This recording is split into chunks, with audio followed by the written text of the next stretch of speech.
Dans cette vidéo, nous allons présenter le calcul mécanique des conducteurs.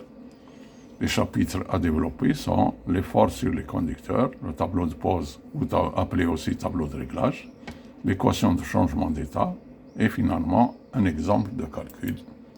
Encore on y va. Détermination de la tension mécanique maximale. Donc nous avons un document appelé XNS2 dans lequel il y a des abacs.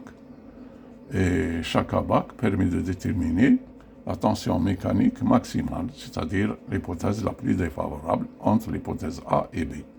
En fonction de la nature et la section du conducteur, la nature c'est l'Almelec, et la section, nous avons deux sections, 34,4 Almelec et le 93,3 Almelec.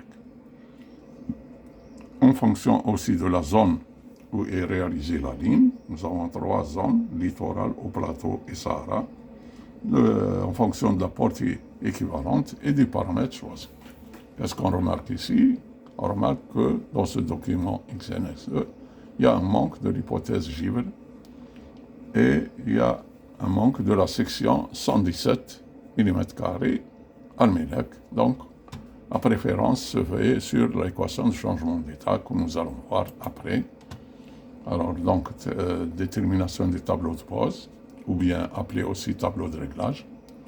Donc, pour chaque paramètre, par zone climatique et en fonction de la portée équivalente, la tension de pose unitaire, petit t, est lue sur la PAC de la XNS2, ou bien déterminée par l'équation de changement d'état. Donc, la préférence se fait sur l'équation de changement d'état. Ensuite, on calcule la tension totale en multipliant la tension unitaire par la section. Et enfin, on détermine la flèche par la relation F égale A carré sur U. P étant le paramètre et A, c'est la portée de réglage. Voilà. Alors, nous avons un tableau de pose avec une feuille Excel. Les données sont notées en rouge. Nous avons donc le numéro du comptant, la section, paramètres utilisés, la portée équivalente qu'on calcule, et la portée de réglage. Et puis, il y a un bouton qui est appelé calcul de la tension. On clique dessus et nous avons les résultats.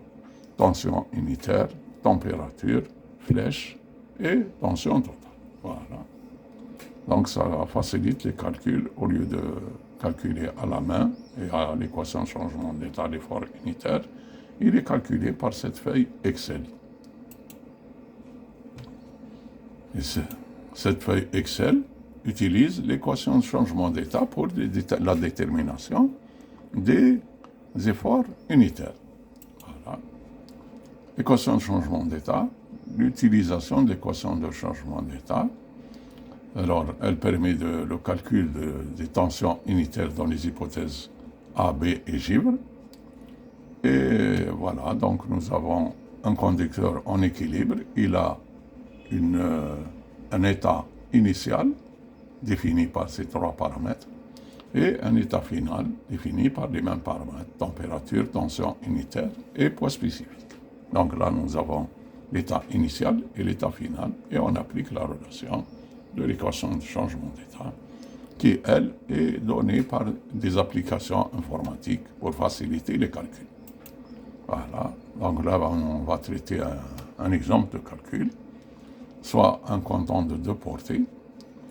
Il faut donner donc le tableau de pose ou tableau de réglage. Nous avons donc la zone du littoral, la section 93,3 Almelec, et un paramètre de 900. Voilà. Donc on commence par l'hypothèse de répartition qu'on appelle l'hypothèse R. À la température maximum 120. Alors 120, ça veut dire que le coefficient de surcharge est égal à 1. Le poids spécifique est égal au poids divisé par la section. Et on détermine l'effort unitaire initial par la relation Ti égale P oméga. Voilà, on trouve 2,47 décanewtons par millimètre carré. Et là, le calcul de la portée équivalente donne 130,37. Alors, cette valeur 2,47, on peut la vérifier sur la feuille Excel. Voilà, nous avons donc 2,47 à la première ligne. On revient. Voilà, 2,47. Et on va examiner donc la deuxième ligne. deuxième ligne du tableau de réglage. Donc nous avons l'équation de changement d'état, les paramètres initiaux, TI, oméga I, la portée équivalente et la température finale. On descend 5 degrés par 5 degrés.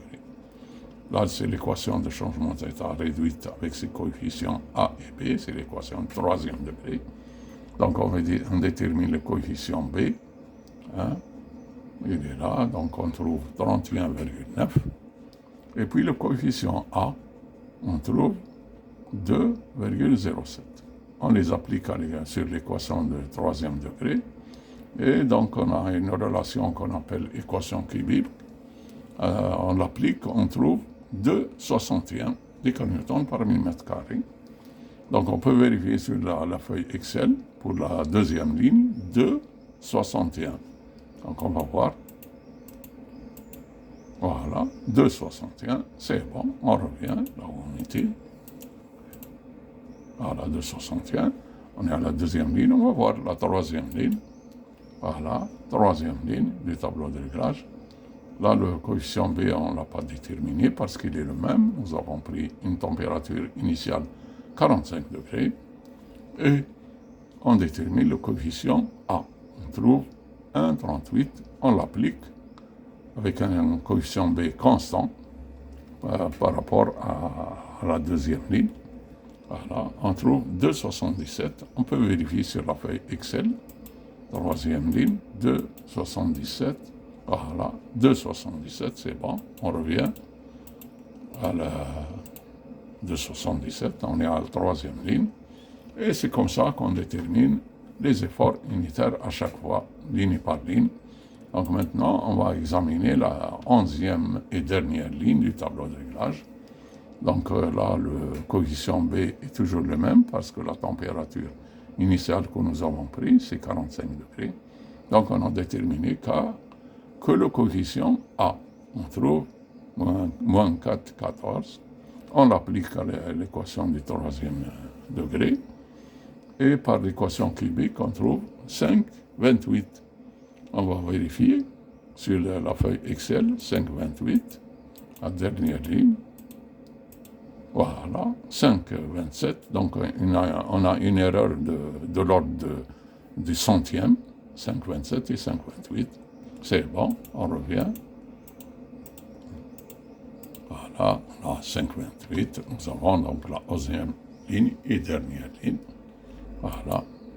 Et on a terminé. Donc, vous pouvez consulter les documents suivants. Vous pouvez visiter notre site web. Vous pouvez vous abonner à notre chaîne YouTube, Ahmed Ben Ali-6 R7D.